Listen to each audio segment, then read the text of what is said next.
So we'll move on to Justin Gaethje, Michael Chandler.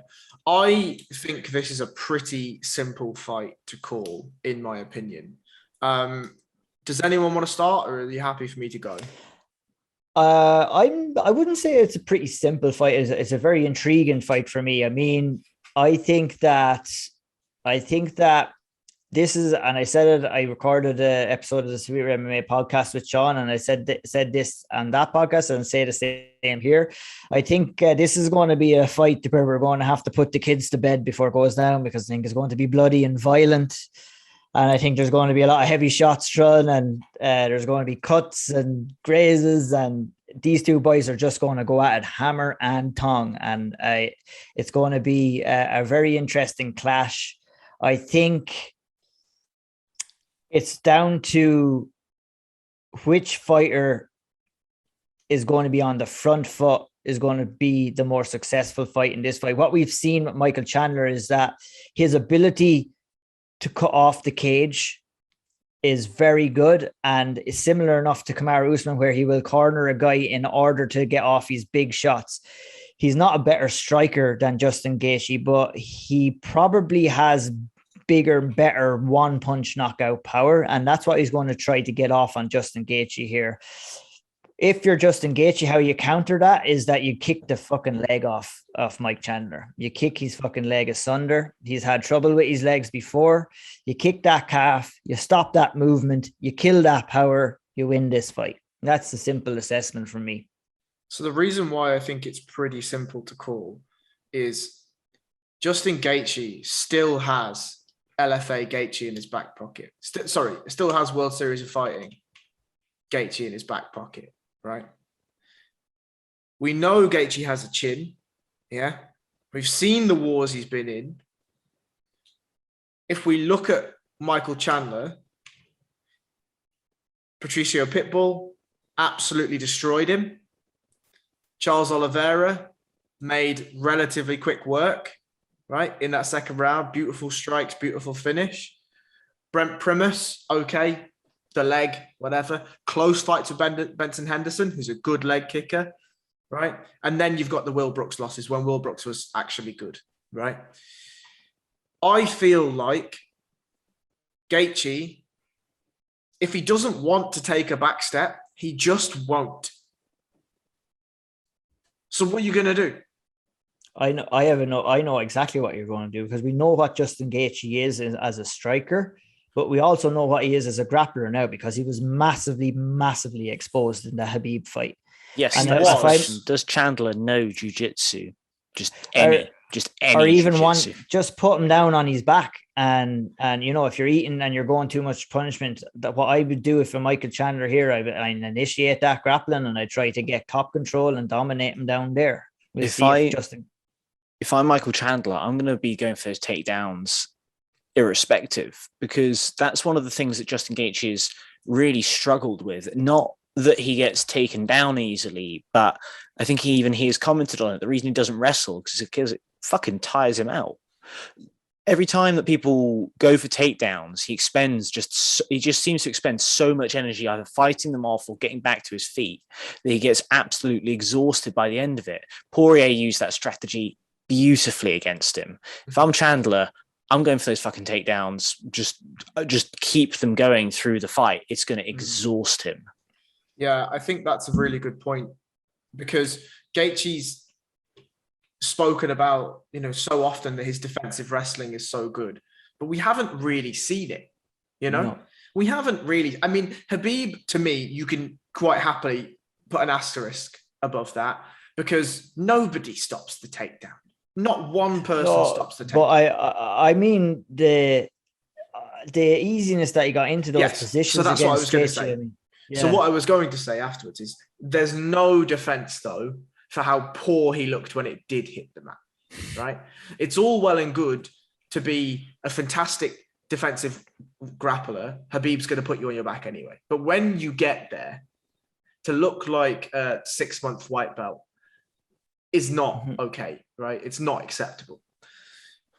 So acceptable. I mean, it's not, though. If you're a high-level fighter fighting for one of the most coveted titles in MMA, right? 155-pound title. is one of the most coveted titles in all of MMA, especially in the UFC.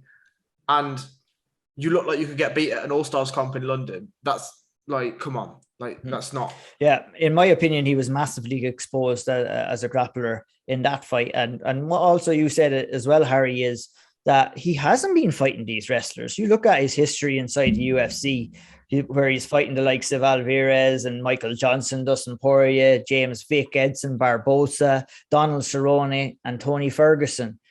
Those are all guys that are going to stand in front of you and want to bang. And those fights suit Justin Gaethje down to a T. Mm-hmm. What doesn't suit him down is him being put on his back and him being pressured in top control. We've seen how he reacted in that against Khabib now, and obviously he's been doing some work. But I mean, when you're talking about the elite level competition in the lightweight division, I don't know. You're going to need to put in a fucking shit ton of work from what I've seen against Khabib. Now, we're talking about Khabib being a world star grappler, the best ever to do it. Michael Chandler isn't on that level, but I would put him down as a better wrestler and a better grappler from what I've seen from Justin Gaethje in the past. Could I throw a curveball in? Who's Justin Gaethje's main training partner for this camp? Kamaru Usman. Kamaru Usman, yeah. How many? We've all seen the scramble videos of Kamaru Usman and Michael Chandler, right? We've all seen them. If there's a man that can help Justin Gaethje win this fight more than Kamaru Usman, show me them. Yeah, no, that's a very good point too. But I mean, it doesn't always add up that way. I'm sure Kamaru Usman was preparing him for the Khabib fight as well. So, sure. You know, I mean, I would say there isn't much better of a training partner you could get if you're looking to stop grappling, especially conventional grappling, right? Not the Dagestani version, but the American version. You've got an absolute lethal weapon in your training camp to help you stop it.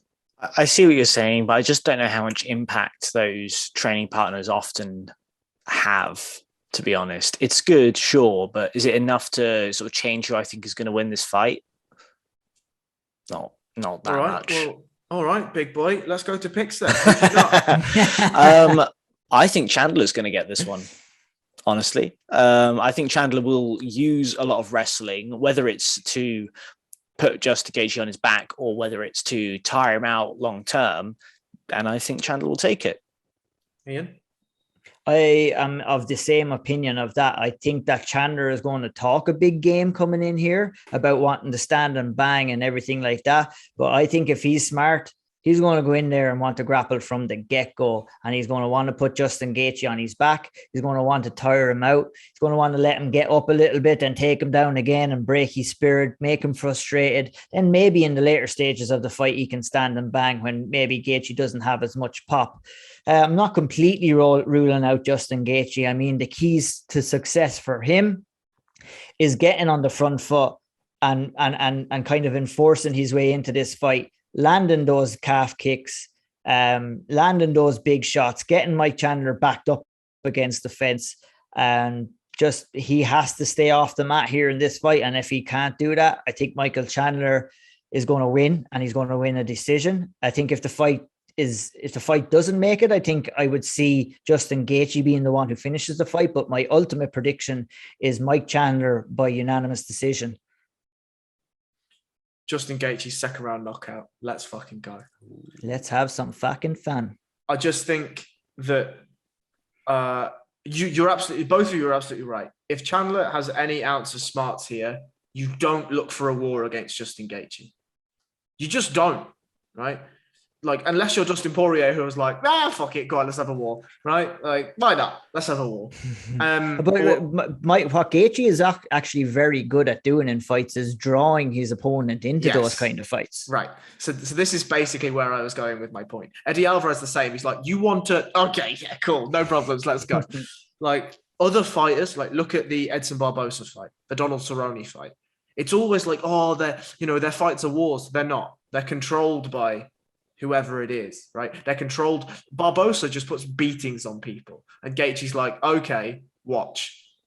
Murders him, right? Cerrone the same. Cerrone, as you know, well, Cerrone is slight asterisk. If you hit him early, he just fades. But Tony Ferguson the same. I feel with Chandler, as though he's going to come in thinking one thing. And if Gaethje is anywhere near, because this is the only other wrinkle that I have that I don't really know, is what does Gaethje look like confidence-wise coming in here after what happened against Khabib? I don't know. I really don't know. But if he comes in looking anything like he looked against Tony Ferguson, I don't think this is a good night for Michael Chandler. I really don't. But we'll see. We will see.